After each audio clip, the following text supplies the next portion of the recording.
Hi, everyone, and welcome back to Brian's Horror Corner, or welcome if you're new to my channel. Either way, make sure you hit the subscribe button if you haven't already. It'll help me out. It'll help you out because you won't miss some of the best horror content on the web. um, with that being said, the movie we're going to take a look at from 1981 today is a pretty well-known slasher. It might not be on the tier one of 1981 slashers, but certainly it would be on tier two as far as being mentioned. And that movie is, drumroll, Just Before Dawn, which I have here on this two-disc special edition Shriek Show edition of the movie here.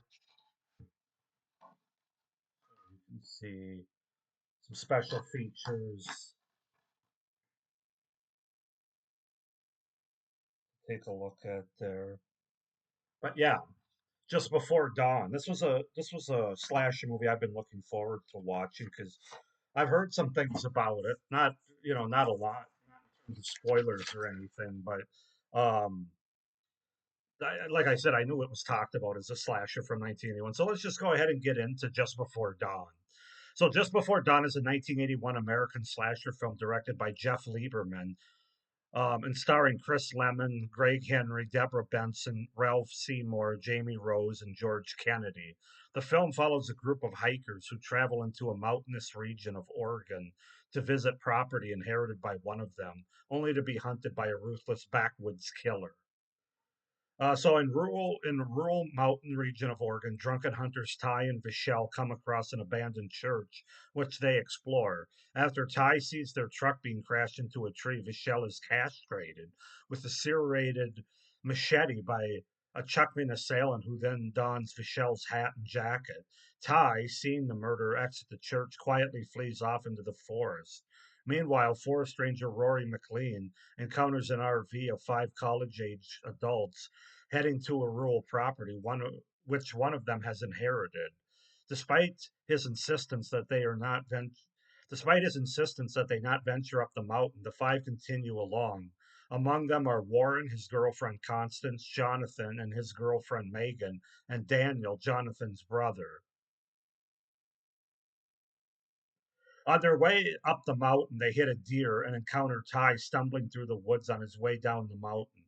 They dismiss the warnings of demons as he is visibly drunk. After reaching a point where the RV cannot drive any further, the group set out on foot and make a campsite. At night, while around the fire, Constance, Megan, and Daniel hear noises around them and become frightened, only to find that Jonathan and Warren are playing a prank. The next morning, they hike along Silver Creek to a waterfall where they see a young girl named Mary Cat Logan singing before noticing their presence and running into the woods. So, yeah, that's to set up the premise, the beginning of Just Before Dawn. As far as the cast goes, we have Chris Lemmon as Jonathan, Greg Henry as Warren, George Kennedy as Roy McLean, Deborah Benson as Constance, Ralph Seymour as Daniel, Mike Kellen as Ty, and Jamie Rose as Megan. So yeah, that's to set up the premise and the cast for the 1981 slasher movie Just Before Dawn. Um, this is kind of a hard movie to rate, because there's a lot of things that I like about the movie, but there's also some things that really hold it back for me. I think this is a good slasher movie, not a great slasher movie. I know there's a lot of people out there. I've seen some reviews that think it's a great slasher movie, right up there with My Bloody Valentine and The Burning.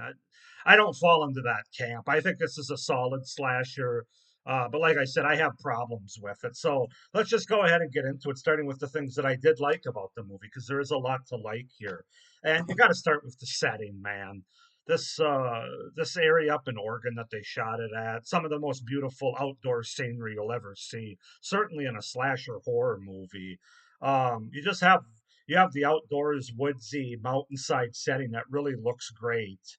There's like a long couple of scenes with a waterfall that has a purpose in the movie. They're not just showing a waterfall, but yeah, it's just gorgeous. I mean, it looks like something you'd pay money to go see at like a theme park or something, or even like a real like nature hike or something like that. But so yeah, the setting of this movie couldn't have been any better. It looks fantastic. It's filmed well.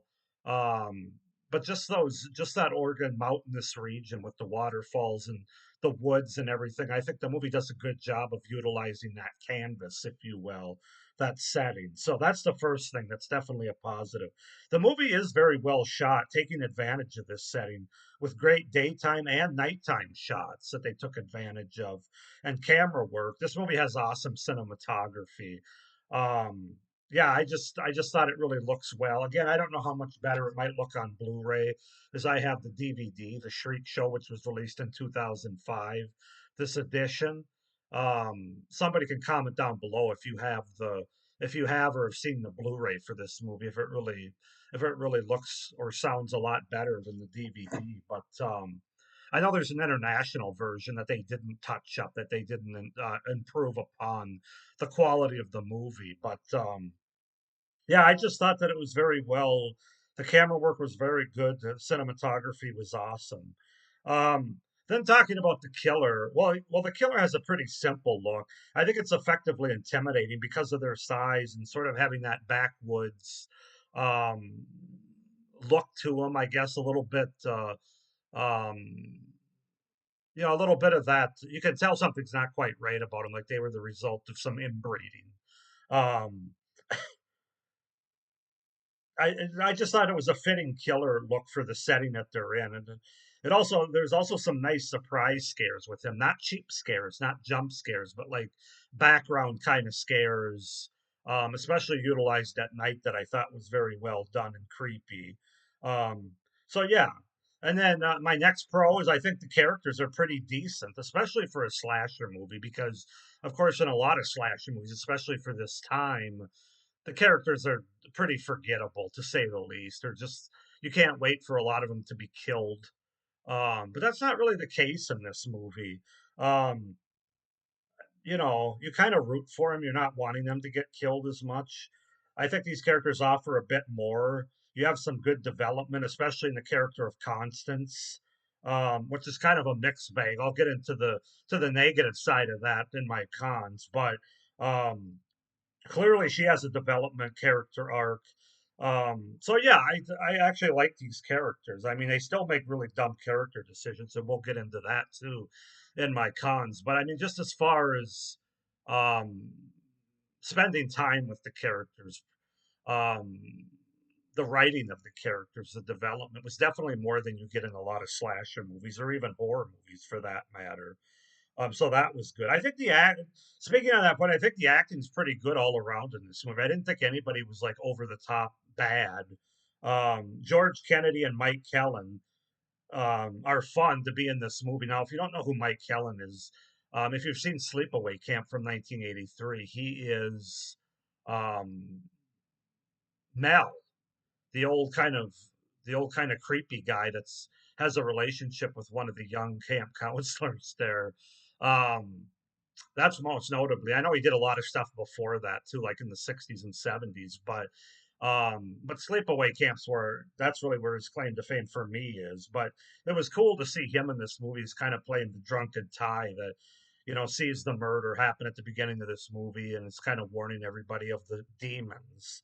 Um, but yeah, I thought overall the acting was good. I also thought that. Greg Henry, Greg Henry and Deborah Benson, who are kind of the main characters of Warren and Constance till the end. I thought they were both. I thought they were both good. But so yeah, that's another thing you don't often see in slashing movies. Usually the acting's pretty bad, but not here. Um, the movie does have sort of a foreboding atmosphere and tone. It's not an overly silly movie. There are some cheesy parts, but it's fewer and far between than you get in a lot of movies during this time.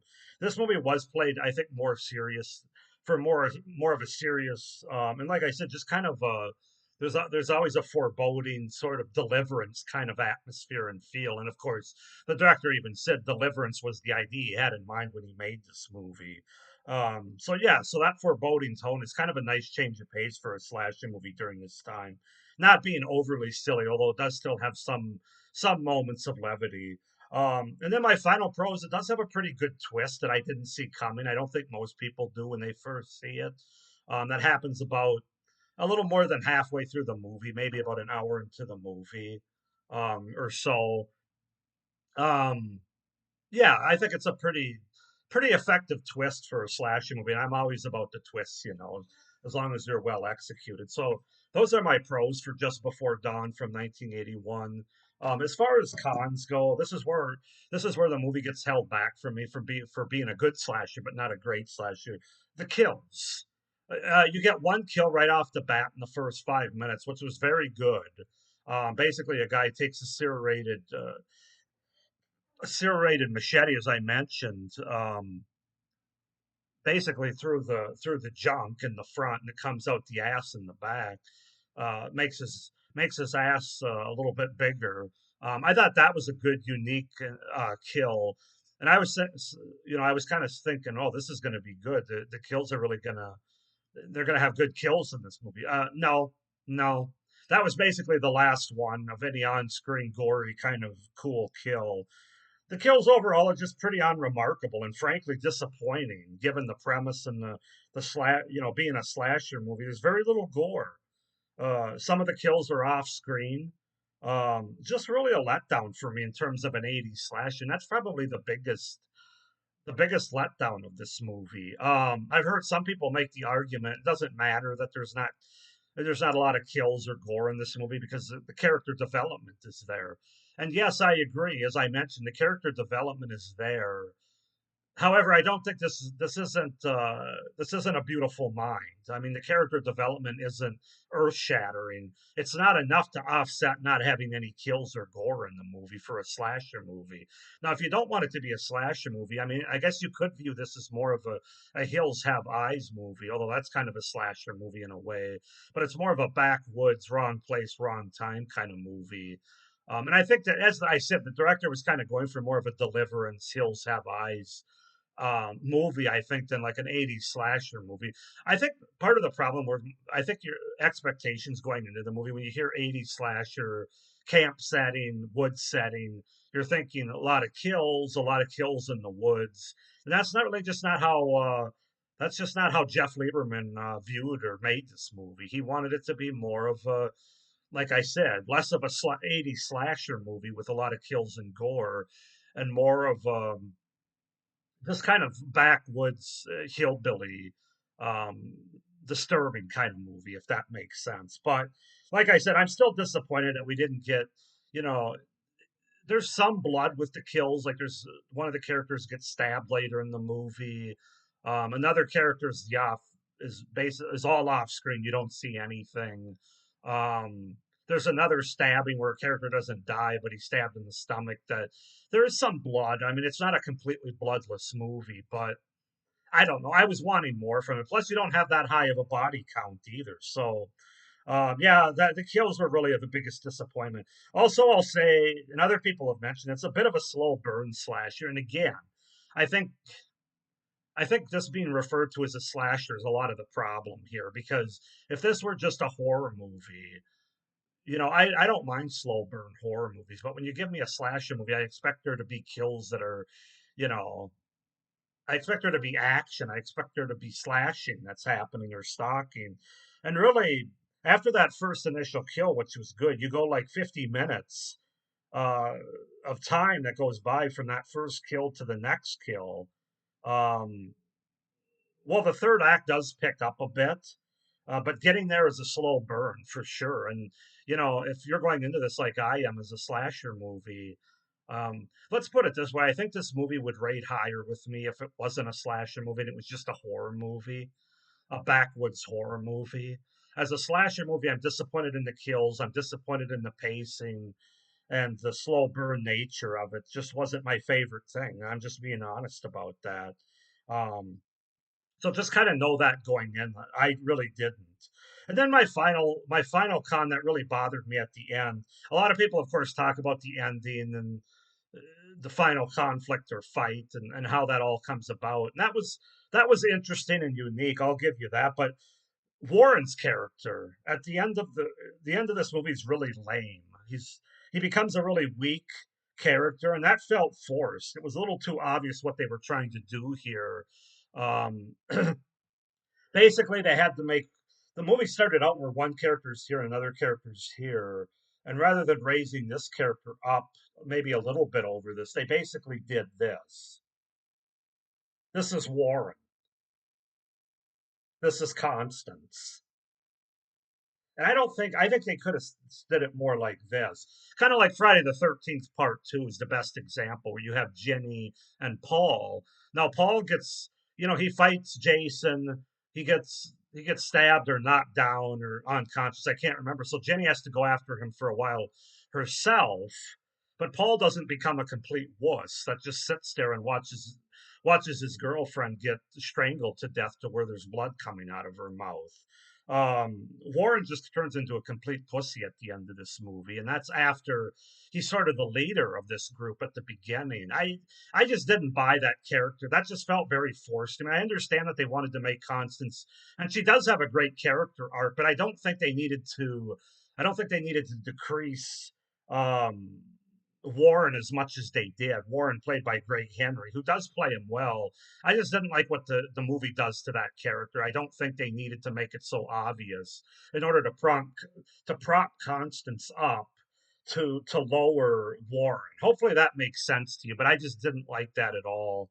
The way that movie ended with that character. So, and then one final little con is they talk about demons. What the fuck? I mean, demons.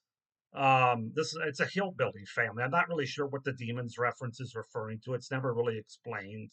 So that was just another kind of thing. But yeah, I don't know, guys. I enjoy this movie well enough. I'm glad to have this because it's very expensive and hard to get on Blu-ray, and even hard to get on DVD like this. I'm happy keeping this for now. I don't know maybe I'll upgrade it to Blu-ray someday, but right now it's going for 50, 60, $70 on eBay, and I'm not paying that for it. I'm happy enough with this two-disc Shriek Show from 2005 release. I'm going to give this movie a 7.5 out of 10. I like it more than I don't. But there, like I said, as in my cons, I mentioned those things that do hold it back from being a great slasher for me. It's a good, solid slasher from 1981, and I really enjoy the backwoods, mountainous region setting, as well as the performances and the characters. So 7.5 out of 10 for Just Before Dawn. Go ahead and comment down below if you're one of those that really love this movie, think it's one of the best slashers ever. Or if you're a little bit more like me, it has its problems, but you still enjoy it. Or if you really hate this movie for whatever reason, please like this video, hit the little notification bell, and subscribe to my channel, as I mentioned earlier, if you haven't already, so you don't miss any of my upcoming reviews for this series or any of my other great horror content. But with all that being said, I hope you guys are enjoying this 1980s overall review series, 1981 specifically. And thanks for watching. But as always, stay scared. Bye.